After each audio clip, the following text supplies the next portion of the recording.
യോഹന്നാന്റെ സുവിശേഷം 6-ാം അധ്യായം 28-29 വാക്യങ്ങളെയാണ് നിങ്ങൾക്ക് നൽകുവാൻ ദൈവാത്മാവ് എനിക്ക് നിയോഗം നൽകിയത്.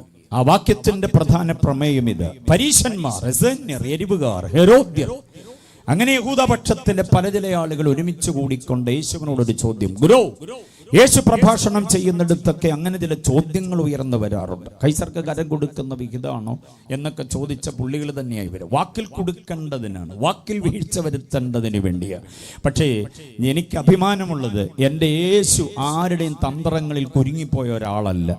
വാക്കിൽ കൊടുക്കാൻ പ്രവൃത്തിയിൽ എന്തെങ്കിലും ദോഷമുണ്ടോ, ജീവിതത്തിന്റെ ശൈലിയിൽ എന്തെങ്കിലും വ്യത്യാസമുണ്ടോ എന്നൊക്കെ കാണാൻ കണ്ണിൽ എണ്ണയും ഒഴിച്ച് പുറകെ നടന്നവർ ലജ്ജിച്ചിട്ടുള്ളതല്ലാതെ വിസ്താര മണ്ഡപങ്ങളിൽ പോലും തലകുനിക്കാതെ നിന്ന ഒരു ആളത്വത്തെയാണ് ഞങ്ങളിവിടെ പാട്ടിലൂടെ പ്രസംഗത്തിലൂടെ ഉയർത്തുന്നത്. ഹല്ലേലൂയ.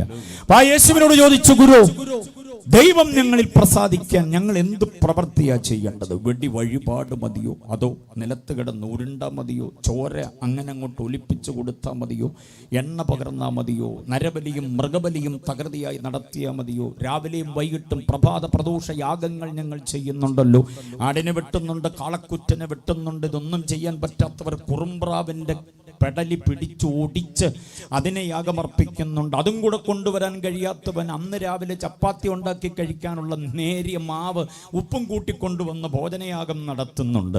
ഇതൊക്കെ മതിയായിരിക്കുമല്ലേ ദൈവം പ്രസാദിക്കാൻ? യേശു പറഞ്ഞു, നോ, ഇതൊന്നുമല്ല ദൈവം പ്രസാദിക്കാനുള്ളതായിരിക്കുന്ന വഴി.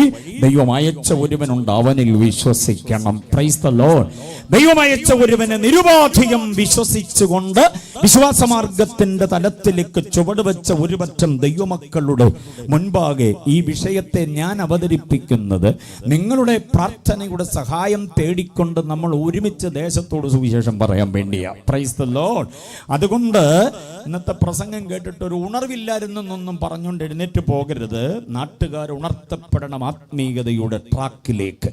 അതിനുവേണ്ടി നമ്മൾ ഒരുമിച്ച് നിൽക്കുകയാണ്. ചെലവ് ചെയ്ത് ഈ യോഗം നടത്തുന്ന ഈ മനോഹരമായ പന്തൽ, അതാ വളരെ സന്തോഷമുണ്ട്. മനോഹരമായൊരു പന്തൽ, നല്ല കസേര, എല്ലാ സംവിധാനവും, സൗണ്ട് സിസ്റ്റം അടക്കമുള്ള സകല സംഗതികളും, ഈ മുറ്റവും ആ മുറ്റവും എല്ലാം കൂടി ഒരുമിച്ചിങ്ങനെ യോജിപ്പിച്ചുകൊണ്ടുള്ള ഒരു അനുഗ്രഹിക്കപ്പെട്ട സംവിധാനം ഒരുക്കിക്കൊണ്ട് ഈ യോഗം ദേശത്തോട് സുവിശേഷം അറിയിക്കാനുള്ള ആത്മഭാരത്തോടെയാണെന്നുള്ളത് മനസ്സിലാക്കിക്കൊണ്ട് വേറെ ഒരു വിഷയത്തിലേക്കും പോകാതെ ക്രിസ്തുയേശുവിലെ വിശ്വാസം, അതിൻ്റെ അനന്ത സാധ്യത, ദൈവപ്രസാദത്തിന്റെ വഴി എന്നുള്ള വിഷയത്തിലേക്ക് നിങ്ങളുടെ ശ്രദ്ധയെ കൊണ്ടുവരുന്നത്. യോഹന്നാന്റെ സുവിശേഷത്തെക്കുറിച്ച്, യോഹന്നാനെ കുറിച്ച് ഒന്നും പറയുന്നില്ല.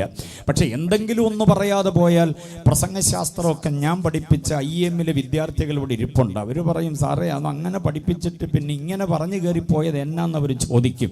അതുകൊണ്ട് ഒന്ന് രണ്ട് വിചാരങ്ങളൊന്ന് പറയാം. യോഹന്നാന്റെ സുവിശേഷത്തിന്റെ ആന്തരിക പ്രമേയം യേശുവിന്റെ ദൈവത്വത്തിന്റെ മഹത്വമാണ്.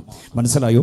മത്തായി സുവിശേഷ ഗ്രന്ഥം എഴുതിയത് യേശുവിനെ രാജാവായി അവതരിപ്പിച്ചുകൊണ്ടാണ്. വരാനിരിക്കുന്ന നീതിയുടെ രാജാവ് യേശുവാണ് എന്ന ആശയം ആ മത്തായി സുവിശേഷത്തിൽ ഉടനീളം നമുക്ക് കാണാൻ കഴിയുന്ന പ്രമേയം. മർക്കോസിന്റെ സുവിശേഷത്തിൽ അനുസരണമുള്ള ദാസൻ, ചെറുത്തു നിൽക്കാത്ത, കുതറി മാറാത്ത, ഏൽപ്പിക്കപ്പെട്ട സകല ദൗത്യങ്ങളും കൃത്യതയോടെ നിർവഹിക്കേണ്ടതിന് സമർപ്പണവും സാമർഥ്യമുള്ള ദാസനെ ആയിട്ടാണ് നമുക്ക് മർക്കോസിൽ യേശുവിനെ കാണാവുന്നത്. ലൂക്കോസിൽ കാണാൻ കഴിയുന്നത് തെറ്റില്ലാത്ത, കുറ്റമില്ലാത്ത, അപവാദമില്ലാത്ത, ആക്ഷേപമില്ലാത്ത നിരപവാദ്യനായ മനുഷ്യനായി ലൂക്കോസ്, ഡോക്ടർ ലൂക്ക് യേശുവിനെ അവതരിപ്പിക്കുകയാണ്. അതാണ് 3 സുവിശേഷ ഗ്രന്ഥങ്ങളിലും. പക്ഷേ ഉപമകളൊന്നുമില്ലാതെ യേശുവിൻ്റെതായിരിക്കുന്ന മറ്റു തര സുവിശേഷ ഗ്രന്ഥങ്ങളിൽ പറഞ്ഞ കാര്യങ്ങളെ എല്ലാം മനഃപൂർവ്വം ഒഴിവാക്കിക്കൊണ്ട് യേശു ദൈവമാണെന്ന് തെളിയിക്കാനുള്ള വിഭവങ്ങൾ മാത്രം നിരത്തി നമുക്ക് തന്നിരിക്കുന്ന ഉജ്ജ്വല കൃതിയാണ് യോഹന്നാന്റെ സുവിശേഷം. അങ്ങനെ മാത്രം പറഞ്ഞ് പുസ്തകത്തിന്റെ പ്രത്യേകത പറഞ്ഞങ്ങ് നിർത്തുകയാണ്. ഇനി ഗ്രന്ഥകാരൻ യോഹന്നാനെ കുറിച്ച് അറിയണമല്ലോ. യോഹന്നാന്റെ കൃതികളാണ് ഏറ്റവും അവസാനം എഴുതപ്പെട്ടിട്ടുള്ളത് എന്നും കൂടെ നമ്മൾ അറിയണം. അതായത് 93 ശേഷം, ചിലർ പറയുന്നു 95-ന്, AD 95-ന് ശേഷമാണ് യോഹന്നാന്റെ കൃതികൾ ഉണ്ടാകുന്നത്. പൗലോസും യൂദായും യാക്കോബും ഒക്കെ എഴുതി കഴിഞ്ഞതിന് ശേഷം ഏറ്റവും ഒടുവിൽ അവരിൽ ചിലരുടെ മരണം കൂടെ കഴിഞ്ഞിട്ടാണ് യോഹന്നാന്റെ കൃതികൾ 5 രംഗത്ത് വരുന്നത്. സുവിശേഷ ഗ്രന്ഥവും 3 ലേഖനങ്ങളും ഏക പ്രവചന ഗ്രന്ഥമായി വെളിപ്പാട് പുസ്തകവും. അങ്ങനെ യോഹന്നാന്റെ കൃതികൾ 5 AD 93-ന് ശേഷമാണ്. പ്രായത്തിന്റെ പക്വതയും ആത്മീയതയിൽ ഇരുത്തം വന്ന ഒരപ്പച്ചന്റെ ഭാഷാശൈലിയും അവതരണ രീതിയും ഒക്കെയാ യോഹന്ന സുവിശേഷ ഗ്രന്ഥത്തിലും ലേഖനങ്ങളിലും കാണാൻ കഴിയുക. പൗലോസ് ബുദ്ധിയില്ലാത്ത ഗലാത്യരെ, ആ ദുഷ്ടനെ നിങ്ങളുടെ ഇടയിൽ നീക്കുന്നില്ലെന്നൊക്കെയുള്ള ആത്മരോക്ഷത്തിന്റെ ഭാഷാപ്രയോഗം അല്പം കടുത്തതായി തോന്നാം. പക്ഷേ അതൊന്നുമില്ലാതെ വായിക്കുന്ന അനുവാചകരെ തട്ടി തലോടി തഴുകി അവരെ മടിയിലിരുത്തി ലാളിക്കുന്ന ഒരു വല്യപ്പച്ചന്റെ മനോഭാവത്തോടുകൂടിയ പ്രിയമുള്ളവരെ, പിതാക്കന്മാരെ, ബാല്യക്കാരെ, സഹോദരങ്ങളെ എന്നൊക്കെ പറഞ്ഞുകൊണ്ടുള്ള യോഹന്നാന്റെ ആ എഴുത്തിന്റെ ശൈലി, ഇരുത്തം വന്നൊരു എഴുത്തുകാരന്റെ എല്ലാ പകട്ടും നമുക്ക് ആ പുസ്തകങ്ങളിൽ കാണാൻ കഴിയും. അദ്ദേഹം സുവിശേഷ ഗ്രന്ഥത്തിൽ യേശുവിന്റെ ദൈവത്വത്തിന്റെ മഹത്വപൂർണമായ ഔന്നത്യങ്ങൾ, പ്രതാപൈശ്വര്യങ്ങൾ, ഉത്തുംഗ പ്രതാപത്തിൽ കഴിയുന്ന ക്രിസ്തു, തുല്യം ചൊല്ലാനില്ലാത്തവൻ, ലോകത്തിലെ വിവിധ സമ്രാട്ടുകൾ ഉണ്ടാകാം, ഒട്ടനവധി ആളുകൾ ഈ വിപ്ലവം കൊണ്ട് എന്തൊക്കെയോ നേടേണ്ടതിന് വേണ്ടി വ്യാമോഹിച്ച് രംഗത്ത് വന്നിട്ടുള്ള വമ്പൻ താരങ്ങൾ, പേരൊന്നും ഞാൻ പരാമർശിക്കുന്നില്ല.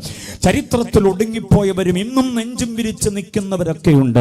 പക്ഷെ അവരാരും എൻ്റെ യേശുവിന് തുല്യരല്ല എന്ന വസ്തുതയാ യോഹന്നാന്റെ സുവിശേഷത്തിലൂടെ നമുക്ക് കാണാനായിട്ട് കഴിയുന്നത്. ഓക്കെ, അപ്പൊ ആ സുവിശേഷത്തിൽ നിന്നൊരു വാക്യമാണ് നിങ്ങൾക്ക് തരാനായിട്ട് ദൈവാത്മാവ് എനിക്ക് നിയോഗം തന്നത്.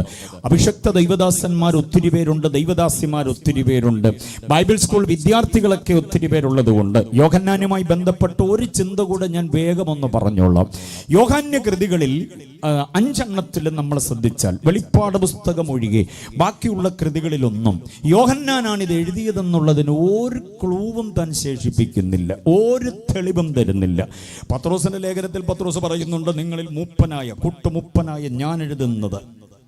പത്രോസ് എഴുതുന്നൊക്കെ പറയുന്നുണ്ട്. പൗലോസിന്റെ ലേഖനങ്ങൾ ഉടനീളം പൗലോസ് എഴുതുന്നത്, ഫിലിപ്പിയ ലേഖനം ഒഴികെ. ഫിലിപ്പിയ ലേഖനത്തിൽ മാത്രം താൻ അപ്പോസ്തലനാണെന്ന് പറയുന്നില്ല, ദാസനാണെന്ന് പറയുന്നു. പക്ഷേ ബാക്കിയുള്ള എല്ലാ ലേഖനങ്ങളിലും അപ്പോസ്തലനായ പൗലോസ് എന്ന് പറയുന്നുണ്ട് തൻ്റെ പേരിൻ്റെ. അതൊരു യവനായ എഴുത്തിൻ്റെ ശൈലിയായിരിക്കാം ഒരു പക്ഷേ യോഹന്നാന്റെ സുവിശേഷ ഗ്രന്ഥത്തിലും ലേഖനങ്ങളിലും ഇത് യോഹന്നാനാണ് എഴുതിയെന്നുള്ളതിന് ഒരു തെളിവുമില്ലാതെ അദ്ദേഹം കാര്യങ്ങളെ നമുക്കങ്ങ് തന്നിരിക്കുകയാണ്. നമ്മളൊരു പാട്ട് പാടിയാൽ ഞാനാ അത് പാടിയത്, ഒരു പ്രസംഗം നടത്തിയാൽ എൻ്റെ പേര് പ്രസംഗത്തിനകത്തില്ലെങ്കിൽ, ഒരു ലേഖനം എഴുതിയാൽ അതിൻ്റെ അടിയിലോ മുകളിലോ എൻ്റെ പേരില്ലെങ്കിൽ ഉണ്ടാകുന്ന ഒരു ആത്മരോക്ഷമുണ്ട് നമുക്ക്. പക്ഷേ യോഹന്നാൻ അങ്ങനൊരു സംഗതിയില്ല. കാരണം എന്താണെന്ന് ചോദിച്ചാൽ, യേശുവിൻ്റെ കൂടെ നടന്ന് തന്നിലെ ആ ഞാൻ എന്ന ഭാവം അങ്ങില്ലാതായി. മനസ്സിലായവർ എത്ര പേരുണ്ട് ഞാൻ പറഞ്ഞത്? Price the Lord. അതാണ് യോഹന്നാന്റെ മറ്റൊരു പ്രത്യേകത. തന്നിലെ ആ സ്വയത്വമില്ലാതെയായിട്ട് സർവവും ക്രിസ്തുവിന് വേണ്ടി സമർപ്പിച്ചു. അതിനൊരു തെളിവും കൂടെ ഞാൻ തന്നെങ്കിലല്ലേ പറ്റുകയുള്ളൂ. നിങ്ങൾക്കറിയാമോ, പത്രോസ് മുൻപേ ഓടിയെന്നും പത്രോസിന് മുൻപേ ഞാൻ ഓടിയെന്നും യോഹന്നാൻ പറയുന്നതിന് പകരം താൻ പറയുന്നത് മറ്റേ ശിഷ്യൻ ഓടിയെന്ന. മറ്റേ ശിഷ്യൻ യോഹന്നാന്റെ സുവിശേഷത്തിൽ ഉടനീളം കാണുന്ന പ്രയോഗമാണ് മറ്റേ ശിഷ്യൻ. ഈ മറ്റേ ശിഷ്യൻ ആരാണെന്ന് നമ്മൾ ഗ്രഹിച്ചെടുത്തോണം. യോഹന്നാൻ തന്നെക്കുറിച്ച് പറയുന്നതാണത്, പക്ഷേ ഒരിടത്തും തൻ്റെ പേര് പറയുന്നതേ ഇല്ല. അതിലും ശ്രേഷ്ഠമായ ഒരു കാര്യമുണ്ട്. യേശു ക്രൂശിൽ കിടന്ന് താഴേക്ക് നോക്കുമ്പോൾ താൻ സ്നേഹിച്ച ശിഷ്യൻ നിൽക്കുന്ന കണ്ടു. അതാരായിരിക്കാം? യോഹന്നാനാണെന്ന് നമ്മൾ ചിന്തിക്കുകയുള്ളൂ. യോഹന്നാൻ പറയുന്നില്ല. നമ്മൾ എഴുതിയിരുന്നെങ്കിൽ ഞാൻ നിൽക്കുന്ന കണ്ടപ്പം യേശു എന്നോട് പറഞ്ഞു, സഹോദര ഇതാ നിന്റെ അമ്മ, ചേർത്ത് കൊള്ളണം. അന്ന് മുതൽ ആ തള്ളയെ ഞാൻ ആ ചെലവിന് കൊടുത്തെന്നും കൂടെ എഴുതി വെച്ച് നമ്മുടെ വീട്ടുപേരടക്കം വല്യപ്പച്ചൻ്റെ പേരും കൂടെ എഴുതി വെച്ചിട്ട് നമ്മൾ പുസ്തകം അടക്കിയുള്ളൂ. പക്ഷേ യോഹന്നാൻ തൻ്റെ പേര് മിണ്ടുന്നതേയില്ല. യേശുവിൻ്റെ അമ്മ എൻ്റെ കയ്യിൽ ഏൽപ്പിച്ചു എന്നൊരു വിവരം ആരും അറിയണ്ടെന്ന് വിചാരിച്ച് യോഹന്നാൻ അങ്ങനെ. ഞാനൊരു തീക്ഷ്ണമായ ചിന്ത പറയാം. ഈ വേദവിദ്യാർത്ഥികളെയും ദൈവദാസന്മാരെ പഠിക്കാൻ ആഗ്രഹിക്കുന്നവരെയൊക്കെ കാണുമ്പോൾ ഇങ്ങനെ ഉതിർന്നു വരുന്ന ചിന്തകളെ വിട്ടുപോകാൻ പറ്റില്ല. ഉൽപ്പത്തി പുസ്തകം 4-ാം അധ്യായം, അതിൻ്റെ 5-ാം അധ്യായം, അതല്ലേ 5-ാം അധ്യായം 24-ാം വാക്യത്തിൽ, ഹാനോക്ക് ദൈവത്തോടുകൂടെ നടന്നു, ദൈവം അവനെ എടുത്തുകൊണ്ടതിനാൽ, ബാക്കി പറ, അവൻ കാണാതായി എന്ന് വായിക്കുന്നു. മലയാളത്തിൽ അങ്ങനെയാണ്, പക്ഷെ ഇംഗ്ലീഷ് ബൈബിളിലെ ആ പ്രയോഗമായി എനിക്കിഷ്ടം. Enoch walked with God and he was not, for God took him. അങ്ങനെയാണ് പ്രയോഗം. ഹാനോക്ക് ദൈവത്തോടുകൂടെ നടന്നു, അവനില്ലാതായി, അതുകൊണ്ട് ദൈവം അവനെ എടുത്തുകൊണ്ട് പോയി. എത്ര പേർക്ക് മനസ്സിലായി? ദൈവത്തോടുകൂടെ നടന്ന് ഹാനോക്ക് ഇല്ലാതായി. Price the Lord. യേശുവിൻ്റെ കൂടെ 3.5 കൊല്ലം നടന്നപ്പോഴത്തേക്ക് യോഹന്നാൻ തൻ്റെ പേര് പോലും മറന്നുപോയി. സ്വന്തം പുസ്തകത്തിൽ പേരെഴുതാൻ മറന്നുപോയി. പേരെഴുതാത്തൊരു ഇടപാട് നമുക്കുണ്ടോ? നമ്മുടെ നടപ്പ് ശരിയായില്ല. അതാ ഇന്നും ഈ പേരിൽ ഇങ്ങനെ തൂങ്ങി നിൽക്കുന്നത്.